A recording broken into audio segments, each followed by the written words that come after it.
tanghali po sa inyo lahat. Una sa lahat, nagpapasalamat po ako sa tiwala at suporta na binigay po sa akin sa nakaraang 5 taon at sa isang probinsyano lamang na binigyan po ng pagkakataon na makapag-serbisyo po sa ating mga kababayan. Ako po isang Bisaya na Batanggenyo na binigyan po ninyo ng pagkakataon na maging senador.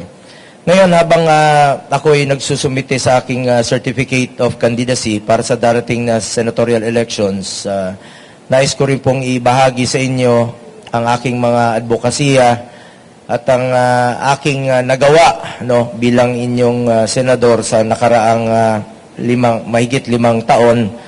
I have authored 15 laws, co-authored and co-sponsored 164 laws at 69 principally sponsored laws. Karamihan dito ay upgrading and establishing hospitals dahil isa sa aking advokasya nung nanalo po ako ay ang health. At nabigla po tayo ng panahon ng pandemya. Kaya hindi po ako nagkakamali na the more we should invest sa ating healthcare system. At hindi ko po lilimitahan ang aking sarili bilang isang senador lamang. Trabaho po namin ay legislation, constituency at representation. Kaya kahit sang sulok ng Pilipinas, halos napuntahan ko na po ito mula sa North, Batanes, mula Apari hanggang Hulon North. Punta tayo ng West, sa Palawan. Napuntahan ko na magkabilang dulo. East, dito naman po sa Samar. Hanggang dito sa Hulon, napuntahan ko na po yan. Sunog, baha, pagputok ng bulkan, lindol. And tapusin ko lang yung advocacy ako. Unahin ko po, kalusugan bilang chairman ng Committee on Health. Food security, trabaho at kabuhayan, pabahay, edukasyon, improve kung expanded tertiary education, yung batas na naipasa na po. At syempre, sports at kabataan. Tandaan po natin, isang paraan po na labanan natin ang illegal na droga through sports. Get into sports, stay away from drugs to keep us healthy and fit. At handa po ako magserbisyo sa inyong lahat sa abot ng aking makakaya. Hindi po ako politiko, gagawin ko lang po ang aking trabaho. At susulong ko yung mga pro-poor programs at ipagpapatuloy ko po ipagpapatuloy ko po yung programang may tapang at malasakit sa kapwa Pilipino. Salamat po. Maraming salamat po. Tanong from the media. Robert Mano, Teleradio. Pakipasa po ng mikropono. Thank you.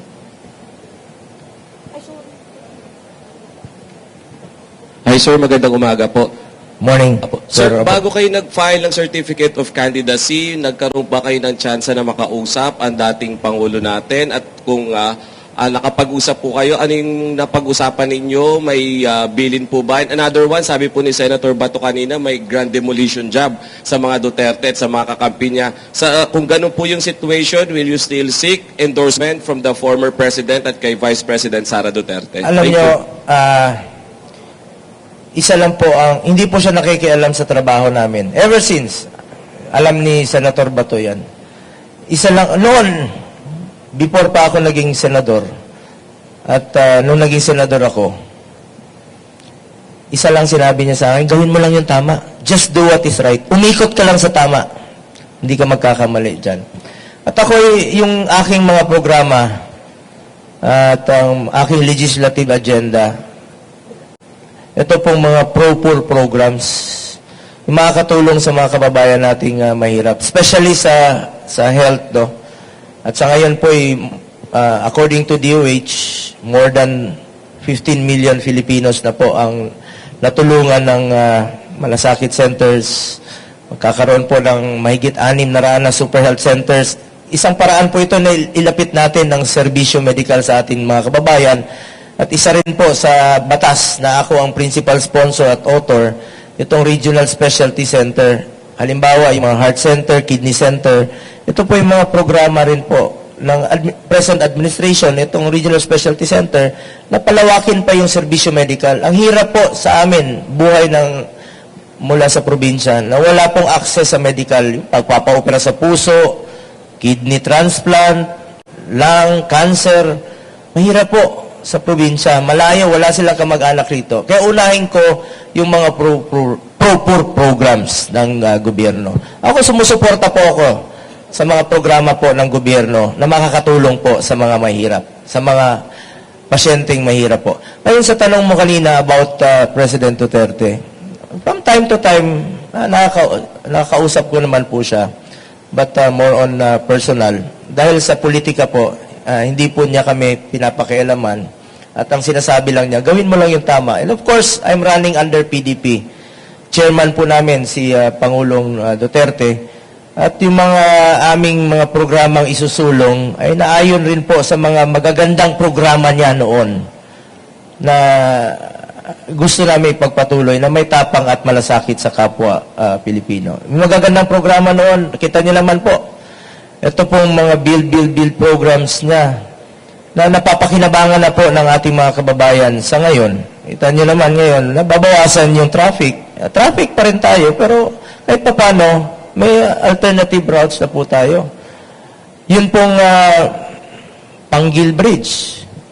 Naumpisahan po yun during President Aquino's time at nag-groundbreaking sa panahon ni former President Duterte at natapos po ngayon. Yung mga programang dapat ipagpatuloy, nakakatulong sa mga kababayan natin. Isipin nyo noon, 3 hours yung biyahe. Yan po isa sa mga proyektong isinulong ng natin noon sa panahon ni dating Pangulong Duterte at ang taong bayan na po ang nakikinabang dito. From Philippine Star. As Okay na ba? endorsement? Of course. Siyempre, PDP kami at ini-endorso po kami ni dating Pangulong Duterte. At ako'y naniniwala po sa kanyang very strong endorsement. From Philippine Star, Ms. Mayen Alcatran. Sir, i-endorse po kayo ni Presidente. Masasama po ba siya sa inyo sa kampanya? Yan po ang hindi ko pa po masasagot ngayon. Yan po ang tinatawag na wait and see tayong lahat until the last day of filing, until October 8. Decision na po siguro yun ng pamilya nila. Lalong-lalo na po sa ngayon, sila na po ang nag-uusap kung saan po nila nais tumakbo. At ako'y naniniwala naman po na si dating Pangulong Duterte, pag dyan na yung pagmamahal mo at pagsiservisyo, nakasanayan na ng katawan mo, hinahanap yung kanyang pagsiservisyo sa kapwa Pilipino, hinahanap niya po. Kung sa tanong mo anong posisyon, hindi ko po masasagot na po yan. At hindi po namin na-discuss po yan lately. Sir, magandang hapon po. Michael Rogas po from Radyo Pilipinas. Opo. Sir, kahapon nag-file ang Magdalo Party List, yung kanilang first nominee na si Gary Alejano. At nabanggit po nila na kung sakaling mananalo po sila, ay yung impeachment po agad ang kanilang isusulong sa Kamara against po the Vice President Sara Duterte. Kayo po bilang an ally po ng Duterte family, ano po ang inyong pong reaction or masasabi tungkol dito? Unang-una, so we're talking about 20th Congress na yan. Hindi ngayon, di ba? Ngayon, senador kami.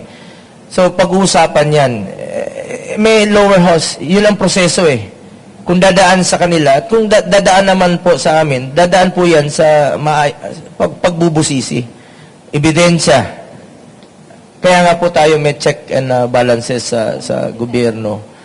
So, kung kami po ipapalarin at siswertihin muli sa 20th Congress, ay pagbabasihan natin yung ebidensyang kanilang ihahain.